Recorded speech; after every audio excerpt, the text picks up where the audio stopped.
Why is Paul so thankful? Well, I believe this text is going to show us that real thanksgiving means we thank God for the work of the gospel in others. Real thanksgiving means that we thank God for the work of the gospel in others. You see, Paul regularly did this. He never tired of hearing about the work of the gospel in the people that were around him. And so when Timothy arrives in Corinth and he reports the work of the gospel in Thessalonica, what does Paul do? He thanks God for them, for the Thessalonians. Note, Paul says that we not only give thanks always, look what we give thanks for. We give thanks to God always for all of you. I mean, it's astonishing, really. Of all the things that Paul could be grateful for, at the top of his list, he puts people. I tried to put myself in his shoes. If you were in his shoes, wouldn't you be thanking God for, man, thank you, God, for getting me out of Thessalonica without being killed? If I were Paul, I would be praying to God, can you get these people that are persecuting me off my back so that the gospel can go forward? No, Paul didn't start there at all. At the top of his prayer list, he always had people. In fact, verse 2 tells us he constantly mentions people in his prayers and thanks God for them. Constantly. That doesn't mean that he was walking around murmuring people's names and he tried to talk to me and said, don't talk to me, I'm mentioning people in prayer. It's not living that. That's not what constantly means. Constantly means that he always carried people on his heart. And he was quick and he was ready to thank God for them. D.A. Carson makes this observation about the Apostle Paul. Paul is a passionate man, deeply enmeshed in the lives of real people. See, Paul spent his time with real people. He spent his time with people like you and I, and then he gave real thanksgiving to God as he saw the work of the gospel in their lives. Paul always thanked God for people. And so why are we not more that way? Look at your prayer life. What do you thank God for? If you were to hear my prayers over the last month, they might be similar to your prayers. I do thank God like you do. I thank God for things. I thank God for the things that he provides for me and my family. And those aren't wrong things to thank God for.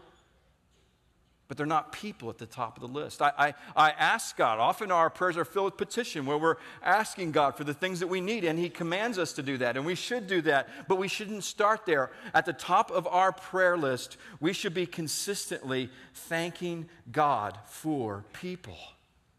I mean, you think, well, Mark, that's Paul. That's just his personality. That's just the way that he was. And if you're thinking that way about Paul, that is wrong thinking. That's not who Paul was. It wasn't just a personality. He was consistently grateful because he looked for the gospel. He looked for the work of the gospel in the lives of others. So, for example, when he begins chapter 4, in verse 1, what he sees is how the Thessalonians had grown in godliness. And he points that out to him. He's saying, look how you've grown in godliness and keep doing that more and more. Paul always had reasons to thank God for the work of his gospel in the lives of those that were around him. See, the thanksgiving found here in verse 2, it's not formality. It's not politeness. It's much deeper than that. It is heartfelt thanks to God for people and the work of the gospel in their lives. I think you can almost hear his prayers. God, thank you for Brandon and Anya. Thank you for the work of grace in their life. Thank you for how they've grown as a married couple and their love for one another. Lord, thank you for Matt and Rachel. Thank you for how you've placed in them a heart for the lost and how they're reaching out in their community. Thank you for Ashley and the godliness that just comes from her life as she receives grace and pursues you. Paul prayed rich prayers where he regularly thanked God for people. And you know what? We live in a real community. because this church is filled with men and women who regularly express thanks to God for people. Regularly.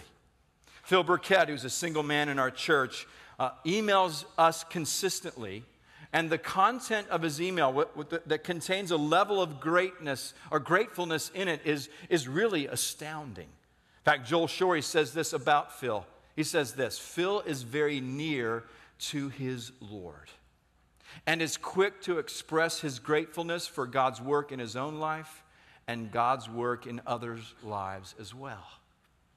And Phil, we thank God for you. Martha Clark, who's a mom in our church, if you're around Martha Clark for a millisecond, she's going to thank you. And this is really amazing because she's not only managing a home, she's raising 8 children. She's very busy. She works much harder than me, but she always takes time to thank God for you. We have wonderful examples in our church. See, this first verse alone, it really brings to us this question. Would those who know you best, would they describe you as a thankful person? In fact, that's something that you may want to do during this series, is go to those who know you best, maybe your spouse or your children or your friends or those in your fellowship group, and ask them, do you know me as a thankful person? Am I consistently thankful? I think that can be a wonderful exercise. The other thing that you can do to sort of apply verse 2 is this: examine your prayers. What do you thank God for? And what do you need to change in your prayer life?